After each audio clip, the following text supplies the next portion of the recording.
d'écouter les personnes racisées qui parlent. Alors, la remise en question de l'identité occidentale. Il faut savoir que les Occidentaux se prennent vraiment pour Superman et Superwoman. C'est vraiment dans la constitution même de l'identité occidentale, blanche, etc. Et donc remettre ça en question, c'est tomber d'un piédestal qui ne supporterait pas. Donc ça, c'est un autre blocage qui vous éloigne en fait finalement de la posture d'allié. Une civilisation axée sur des valeurs individualistes. On va savoir que souvent, lorsqu'on commence à parler des questions raciales, etc., on va dire oui, mais non, mon voisin, moi, mon expérience, etc. On va toujours revenir sur de l'individuel. Lui, là, etc. Et on a du mal à penser le collectif. C'est aussi parce qu'on a beaucoup de valeurs individualistes de ce côté-ci de la planète. Alors ça, c'est un exemple de prérequis sur le racisme afrodescendant ou sur les Noirs, c'est connaître l'origine. Ici, l'origine, j'ai pas prévu de l'étaler, c'est toute une formation en soi. L'origine repose notamment sur 3 piliers. On n'a pas toujours été raciste envers les Noirs. Ça a commencé au XVe siècle. Ça a un début. Ça a une histoire. Donc, la controverse de Valladolid, j'arrive jamais à le dire, est un élément fondateur du racisme envers les Noirs. La malédiction de Cham, la soi-disant malédiction de Cham, le racisme scientifique qui a été créé. Le racisme a été créé par des Occidentaux blancs à un moment donné de l'histoire. On n'était pas ici quand on a créé le racisme. Donc l'inversion de dire vous êtes des racistes, etc., ça ne peut pas toujours marcher non plus, parce que ce n'est pas quelque chose que nous avons apporté au monde, c'est malheureusement quelque chose que les Blancs, l'Occident a apporté au monde. Et la grille dont on a parlé tout à l'heure, la grille des stéréotypes et préjugés, connaître les différents niveaux de racisme. Bon, ce sont des outils que j'utilise surtout avec des adolescents. Savoir que le racisme a plusieurs niveaux et que pour l'analyser, on ne peut pas juste dire c'est raciste, c'est pas raciste. Il faut rentrer dans des cadres, dans des grilles et après en ressortir pour comprendre. Le racisme a plusieurs niveaux, il a aussi plusieurs manières de se manifester. Il peut se manifester par l'exploitation, le mépris, l'agression, la déshumanisation, la sensualisation, l'invisibilisation, etc. Vous pouvez retrouver cet outil-ci dans un livre qui est sorti il y a 1 an, qui s'appelle Being Imposed Upon. Alors, je vais vers ma conclusion. Dans un monde raciste, il ne suffit pas d'être pas raciste, il faut être antiraciste. Angela Davis. Quelle classe, cette dame, quelle classe. Eh bien, moi je pense que, vous voyez la partie orange, c'est la partie alliée. L'allié essaie de ne pas être raciste. Et c'est déjà beaucoup. Après, on veut passer à la partie antiraciste. On veut devenir un complice. Et ça, c'est beaucoup plus difficile, ça prend du temps, ça prend des années, et il y a des conditions. Donc, passer d'allié à complice. La perception qu'on a des racisés, au départ, on les voit plutôt comme des objets. Lorsqu'on a créé le racisme ici, on était des objets d'étude, on parlait de nous, etc. J'entends encore beaucoup de gens aujourd'hui dire « Bon, moi je suis spécialiste de l'Afrique, etc. » Moi, quand je dis que je suis spécialiste de l'Europe, on me rit au nez. Mais ça paraît légitime, etc., qu'un blanc dise qu'il est spécialiste du monde arabe. Voilà. Donc, c'est pas qu'il n'y a pas des spécialistes blancs du monde arabe, il en existe. Mais c'est le fait que lorsqu'il y a un spécialiste d'origine arabe du monde occidental, on puisse lui rire au nez. Donc, on les voit d'abord en tant qu'objet. Après, on les voit comme un projet. Oui, on a un projet antiraciste dans notre association, etc. Il y a des racisés dans votre association? Non. Pourquoi il faudrait qu'il y en ait? On a un projet antiraciste, vous voyez? Donc, on les voit ensuite en tant que projet. Là, on commence à être un allié qui agit petit à petit, etc. Ensuite, quand on devient un complice, on les voit en tant que sujet. Et les sujets, verbe, complément, ça parle un sujet. Ça agit un sujet. Et ça vous contredit aussi, ça crée des discussions qui vous mettent en tension, qui vous remettent en question, etc.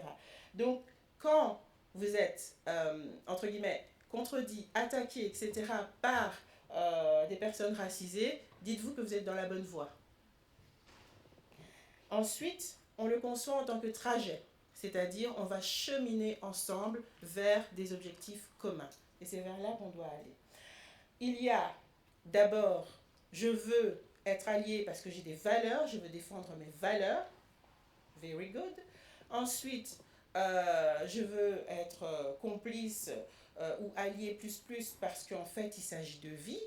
George Floyd, pour ne parler que de lui et d'un exemple qui n'est pas d'ici, il est décédé, le pauvre garçon.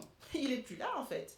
Donc, il s'agit de vie, c'est important. Donc, ce n'est pas que des valeurs, c'est réel. Ça s'inscrit dans la matérialité, comme tu disais tout à l'heure. Donc, voilà pourquoi je m'inscris. Et puis après, il y a les questions de survie. C'est pas juste une question de vivre bien, etc. C'est une survie collective qu'on doit assurer.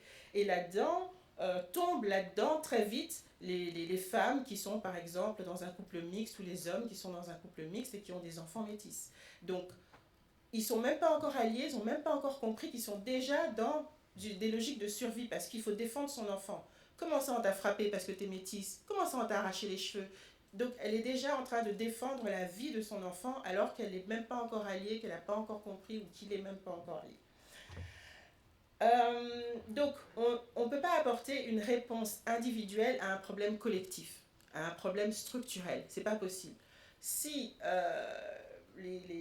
dans mon institution où je travaille, les règlements, etc., sont racistes, je ne peux pas juste dire, moi je vais être gentil avec les femmes portant le foulard. C'est pas suffisant. Donc, être l'allié va d'abord penser, et c'est logique, c'est normal, à ne pas être raciste lui, à apporter des réponses individuelles. Mais lorsqu'on veut devenir complice, lorsqu'on veut aller un peu plus en profondeur, on commence à penser au collectif, au structurel, comment apporter des réponses collectives. Mais c'est difficile d'apporter des réponses collectives lorsqu'on n'a pas fait lorsqu'on n'a pas fait soi-même le cheminement des réponses individuelles. Donc, il ne faut pas brûler les étapes, il faut passer dedans. On commence par une remise en question de soi, on passe ensuite à une remise en question du système pour finir avec une mise en danger. C'est quoi la mise en danger ? Lorsque le roi des Belges dit « oui, la Belgique est raciste » dans son discours qui n'était pas des excuses, mais bon, un monologue, voilà. Il ne se met pas tellement en danger parce qu'il a une position sociale il est intouchable, ce roi. Bon, certes, il y a quelques-uns de ses conseillers, de ses amis ont dit il a tourné fou, mais du reste, il est confortable, donc il ne se met pas en danger. Mais il va remettre en question le soi, sa famille, l'implication dans le Congo, etc. Il va remettre ça en question.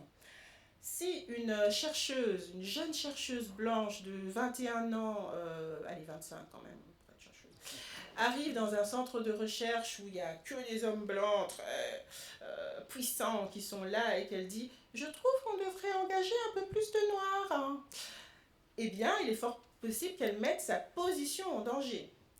On a créé des formations féministes et antiracistes avec des universités. Dans l'une des universités, l'une des femmes qui avait promu le projet s'est fait virer après qu'on soit parti. Et elle nous a expliqué que c'était parce que on a fait une formation féministe et antiraciste. Elle a malheureusement mis en danger sa position. Mais l'avantage du complice, c'est que moins de 2 mois après, elle avait retrouvé un travail. Ce qui ne serait pas mon cas, je pense, si j'étais à sa place. Donc elle s'est servie de son privilège, elle était consciente des dangers, mais elle s'est servie de son privilège d'être là-bas, de pouvoir implémenter quelque chose de nouveau. Et elle s'est mise en danger. Malheureusement, elle a été virée. Heureusement, elle a trouvé un nouveau travail. Mais son héritage reste parce que l'université a quand même continué avec nous. Je ne dirais pas quelle université. Alors, il y a la question morale. D'abord, on commence avec ça et c'est normal. Oui, mais moi, je suis quelqu'un de bien, je ne suis pas raciste. Ou, oui, mais c'est pas gentil ce qu'il a fait. Vraiment, c'est méchant de le traiter de sale ceci, de sale cela. C'est pas une question de bien et de mal, le racisme. Mais on peut dire ça aux enfants. On peut dire ça aux très petits enfants parce qu'il faut bien commencer quelque part. Mais très vite, il faut leur expliquer que c'est une question éthique, que c'est plutôt une question juridique. On n'a pas le droit. Ça, c'est très clair dans la tête d'un enfant. Et que c'est aussi une question politique, une question de pouvoir. Donc, il faut passer de l'un à l'autre. Ensuite, on va peut-être commencer avec du déni. Oui, mais non, écoute, On a apporté la civilisation au Congo, il faut arrêter avec ça. Donc on veut pas, on nie le fait que les routes qui ont été créées, c'était des routes pour acheminer l'or, le diamant, etc., etc., vers les ports pour arriver à Anvers. On dit qu'on a créé des routes, mais on ne dit pas vers où, pour qui, pourquoi, et qui a décidé de la trajectoire de ces routes. On ne citait qu'un exemple. On a créé des hôpitaux, oui, mais où exactement? Là où il y en avait le plus besoin, ou là où il y avait des Européens qui avaient besoin que leurs travailleurs semi-esclaves, soient en bonne santé. Donc, on fait un déni d'une partie de l'histoire ou de la totalité de l'histoire. Ensuite, on se sent coupable quand on a compris. Oh, ce qu'on a fait au Congo, oh là là, horrible ce qu'on a fait au Congo, on a tué, massacré, oh là là, on a même volé des masques, c'est pas possible, on est des gens horribles. Faut pas en rester là, parce que ça ne sert à rien ni à personne, et c'est pas ce qu'on vous demande. Ce qu'on demande, ça a été dit tout à l'heure, c'est la responsabilité. C'est des actes, poser des actes de responsabilité. Et ça, prendre sa responsabilité, ça demande énormément de temps et d'humilité et d'analyse pour savoir comment la prendre et où la poser, cette responsabilité. Alors, je termine en 3 minutes. Bientôt en 3 minutes. Alors, le confort et l'inconfort, on l'a un peu vu tout à l'heure. Donc, si vous êtes plutôt confortable dans ce que vous apportez, vous savez que vous êtes un allié ou une alliée. Si vous sentez que là, vous vous mettez dans un certain inconfort, c'est-à-dire que quand vous proposez un projet raciste avec tous les hommes autour de la table, les hommes blancs et que vous êtes une femme, je prends des exemples caricaturaux, qui vous regardent tous de travers ou qui vous engueulent, vous commencez à être un peu en inconfort là. Parce que vous préférez qu'on soit gentil avec vous et qu'on vous fasse des sourires. Et c'est pas ce qui se passe. C'est le début de l'inconfort. Alors, 20 conseils pour les alliés et complices. Vous n'aurez pas les 20, vous en aurez que quelques-uns. Donc, rédiger une charte antiraciste en famille, par exemple, dans une famille interculturelle ou au travail, ou interraciale. Lorsqu'on va au carnaval, le conjoint blanc ne se déguise pas avec du blackface. C'est un exemple de règle. Papa ne fait pas père fouettard à la Saint-Nicolas, par exemple. Avoir des buts antiracistes clairs. Premier but, comprendre la notion de système. Je me donne 3 mois. Disposition à être mis en question, maîtriser les différents rythmes. Il y a le rythme rapide pour la revendication politique. Là, on n'a pas le temps parce que le ministre qui vient d'arriver ou la ministre qui vient d'arriver, elle a 2-3 ans ou parfois moins. Et donc, si elle est positive, il faut y aller. Donc, c'est un rythme rapide. On n'a pas le temps de bercer les alliés, d'essuyer leurs larmes parce qu'on leur a dit qu'ils étaient racistes. On n'a pas le temps. Donc là, on fonce. Et puis, il y a le rythme long pour la compréhension, l'analyse, l'imprégnation. J'ai toujours pas compris ce que ça voulait dire intersectionnalité. Ouais, t'as le temps. Encore 2 ans? Ouais, donne-toi 2 ans. Pas de souci. Et puis, il y a l'analyse à froid. Donc, c'est un rythme plutôt moyen pour tisser des liens d'amitié et prendre le temps de fréquenter des racisés. Parce que tout n'est pas que théorie, on reste aussi des êtres humains, et il y a des choses qu'on apprend tout simplement par le contact. Et vous n'êtes pas obligé de tout verbaliser. Ah tiens, quand j'ai dit ça, Mireille, elle a mal réagi. Je vais le noter. Peut-être que je vais creuser et voir pourquoi est-ce qu'elle a mal réagi quand je lui ai mis la main dans les cheveux.